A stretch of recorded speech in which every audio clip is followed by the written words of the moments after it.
Jetzt halt sagen wir dir, wie du das Messer halten musst, dass das blitzt und dann machst du wieder. Soll ich lieber Augen zu oder? Nein, das ist gut, wenn du mit so aufgerissenen Augen so schreist und deinen Kopf ruhig so eben nicht ganz zu ärm, damit ich auch sehe. So ein bisschen. Ja, so wie du das gemacht hast. So. Also das, schau her, das war gut so. Weißt du? Ja, cool. Das ist eh schon, das kann man eh schon nehmen. Jetzt vielleicht schaffen wir es aber nur, dass. Weil die Leute, die werden meinen, wir spinnen die Pudel in ihrer Küche. Es wehrt sich. Genau. Das Messer. Draußen einmal langsam, dass ich Stopp sagen kann. Stopp.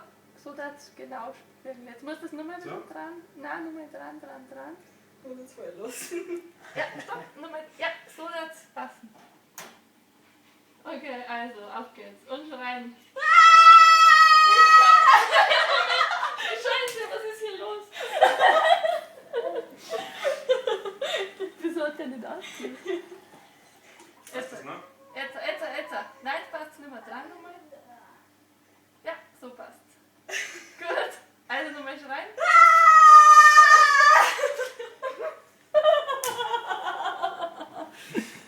Gut, das ist nicht mehr umschauen.